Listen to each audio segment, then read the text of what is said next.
കഴിവുണ്ട്. ഷെയ്ഖുന അത്തിപ്പറ്റ ഉസ്താദിനെ പറ്റി നിങ്ങൾ കേട്ടിട്ടുണ്ടാവും. ബഹുമാനപ്പെട്ട മുഹീസ് സുന്ന ജീവിതത്തിൽ സുന്നത്ത് എന്താണെന്ന് ഹയാത്താക്കി കൊടുത്ത മനുഷ്യനാണ്.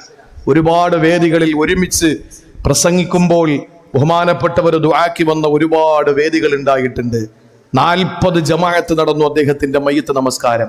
സുബഹിക്ക് തൊട്ട് മുമ്പ് തഹജ്ജുദിന്റെ സമയത്ത് മയ്യത്ത് നമസ്കാരത്തിന് നേതൃത്വം കൊടുക്കാൻ ഈ ഉള്ളവന് ഭാഗ്യം കിട്ടി. കാരണം വർക്കലയിൽ ഒരു പ്രസംഗത്തിൽ നിൽക്കുമ്പോഴാണ് അദ്ദേഹത്തിന്റെ മരണമറിയുന്നത്. ആ വണ്ടിയിൽ തന്നെ ഞാൻ നേരെ പോയി വളാഞ്ചേരിയില്. അവിടെ ചെല്ലുമ്പോൾ സുബഹിന് ബാങ്കിന് ഏതാനും മിനിറ്റുകൾക്ക് മാത്രം ബാക്കി. അവിടെ ഫത്തുഹുൽ ഫത്താഹിൽ മയ്യത്ത് വെച്ചിരിക്കുന്നു.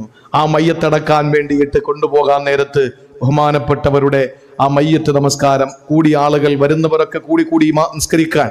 അങ്ങനെ അവിടെ നിന്ന ബഹുമാനപ്പെട്ട പണ്ഡിതൻ അനൗൺസ് ചെയ്തു, ഞാനുണ്ട്, ഞാൻ ഇമാമത്ത് നിൽക്കുമെന്ന്. എനിക്ക് കിട്ടിയ ഏറ്റവും വലിയ അംഗീകാരമാണത്.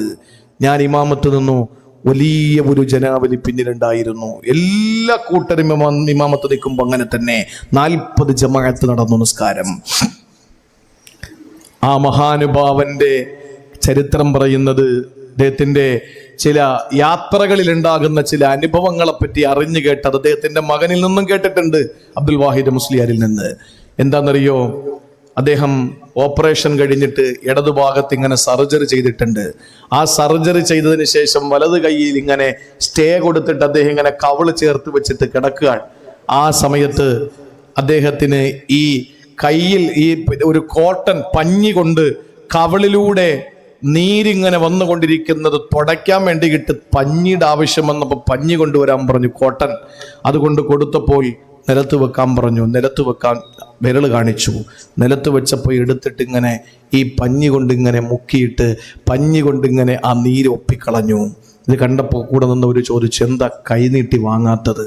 അവരുടെയൊക്കെ ഓരോ പ്രവർത്തനങ്ങളും ക്യാച്ച് ചെയ്യാൻ ആളുണ്ട്. അപ്പം അദ്ദേഹം പറഞ്ഞു, ആരെന്ത് തന്നാലും വലത് കൈ കൊണ്ട് വാങ്ങണം, ആർക്കെന്ത് കൊടുത്താലും വലത് കൈ കൊണ്ട് കൊടുക്കണം. ഇടത് കൈ കൊണ്ട് നീട്ടി വാങ്ങുന്നത് അദബ് കേടാൻ, സൂല്ലദബാൻ. അതുകൊണ്ടാണ് അവിടെ വെക്കാൻ പറഞ്ഞത്. വെച്ചപ്പോൾ ഞാനത് എടുത്ത് ചെയ്തു, അതിന് പ്രശ്നമല്ല.